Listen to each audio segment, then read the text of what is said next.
live. Hello, hello.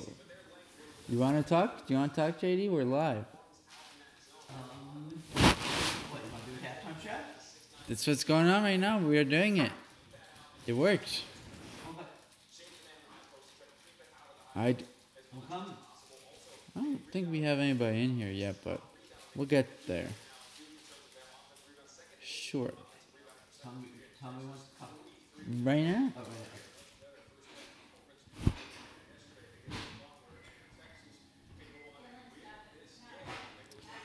So, I'd say this has been a poor start to the half.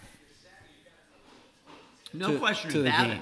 No question about it. This is a big treat for our listeners that we're doing a special halftime show, except it's not a big treat insofar as the Duke players decided that, maybe it was Thanksgiving. Yeah, and they look outclassed.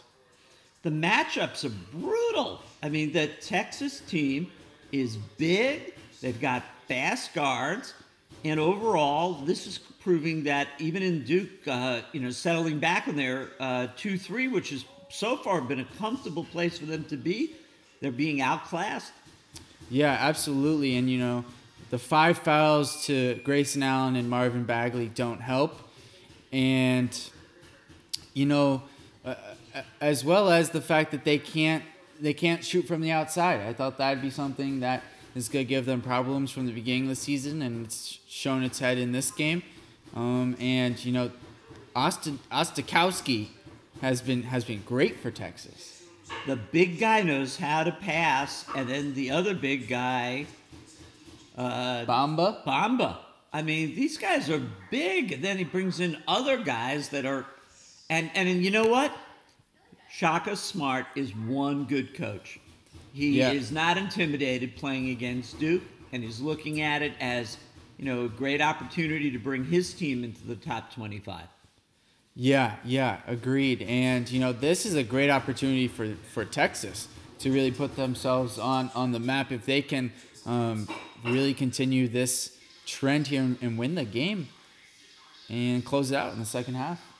Well, I think that in the second half, what's going to have to happen is he may have to move out of his zone, which is going to be not what he wants to do, but he's going to have to move out of the zone, become more aggressive man-to-man, and then let a combination of O'Connell and Delorier start to run the offense. I don't know. Delorier might be beaten up for the rest of this game. Well, if he sees the highlights of that dunk, yes. He doesn't need to see it. He was there. He doesn't need to see them. He was there. But I don't know if it's necessary. I think we do need more O'Connell. I'm worried that if they play more aggressive, the speed and quickness of Texas's guards, as you saw with the explosiveness that Roach had on that dunk, is too much, and it's going to start to cause more problems. You see what I'm saying? So if they try to play too fast, it could create openings in transition for Texas to score. I think he's going to have to try it, though, because staying back in the 2-3, they have found seams in the zone, and they've been able to get it inside, and I got to give a lot of credit to Texas. Yeah, and also, I don't know how this changes, but boy, has them missing their free throws been killer in this game. This is something we've pointed out all year, that this is an uncharacteristic trait of a Duke team. Marvin Bagley goes to the three-point line and has absolute fluidity on his three-pointer, and then goes to the charity stripe and can't hit 1 out of 2. Right. And,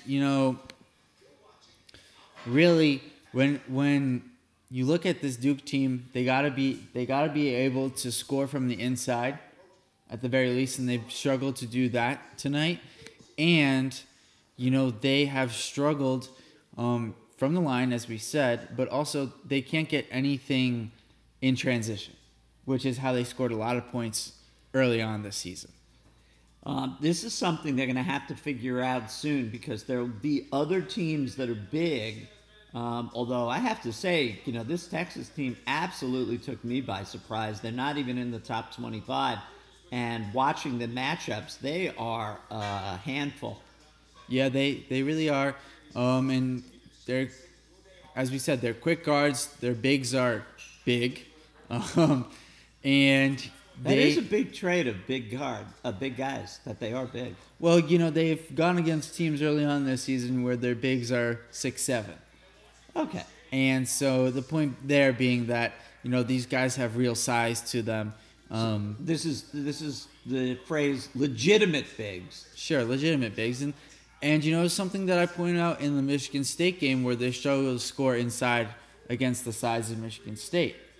And so if they struggle against the size of other teams and they don't have perimeter scoring, their defense needs to be much more effective than it has been, especially in today's game. Well, with that, let's call it halftime, and we'll be back after the game.